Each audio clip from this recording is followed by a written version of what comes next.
ভিডিওর শুরুতে বলে নিচ্ছি, আজকের রেসিপি হবে পৃথিবীর সবথেকে সহজ রেসিপি, কিন্তু স্বাদে অতুলনীয়। আজকে আমি আপনাদেরকে গরুর মাংসের বিরিয়ানি রান্না করে দেখাবো। কোনো রকম ঝামেলা ছাড়াই এত সহজে এটাকে রান্না করব, যে কেউ আপনারা এটা দেখে একেবারে পারফেক্টভাবে বিরিয়ানিটা রান্না করতে পারবেন।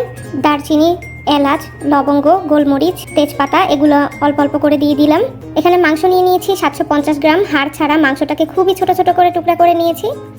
আমি আজকের রান্না যেমন সহজভাবে দেখাতে চেয়েছি, তেমন খরচটাও যেন কম করে আপনারা বিরিয়ানিটা রান্না করতে পারেন, তাই সেই প্রসেসগুলোই আপনাদেরকে দেখিয়ে দিচ্ছি। মাংসটা এভাবে ছোট করে নিলে মনে হবে অনেক মাংস দেওয়া হয়েছে।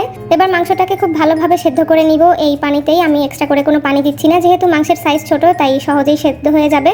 আমি এখানে আধা কেজি পরিমাণ পোলাওয়ের চাল ব্যবহার করেছি, চিনিগুড়া পোলাওয়ের চাল। আপনারা চাইলে এখানে বাসমতি চালও ব্যবহার করতে পারেন। যেহেতু অল্প রান্না করছি তাই আমি একই পাত্রে রান্না করে নিচ্ছি। চালটাকে এই মাংসের সঙ্গেই মিলিয়ে ভেজে নিচ্ছি 2 থেকে 3 মিনিটের জন্য। যদি অনেক বেশি পরিমাণে রান্না করেন তাহলে চালটা কিন্তু আলাদা করে ভেজে পানি দিয়ে তারপরে মাংসটা অ্যাড করবেন। আমার আজকের এই ইজি বিরিয়ানির রেসিপি যদি আপনাদের একটুও ভালো লেগে থাকে তাহলে প্লিজ লাইক, কমেন্টস এবং শেয়ার করতে ভুলবেন না। দেখতেই পাচ্ছেন বিরিয়ানিটা কতটা ঝরঝরে হয়েছে, মাংসটাও মাশাআল্লাহ অনেক ভালো সফট হয়েছিল। বিরিয়ানি খেয়ে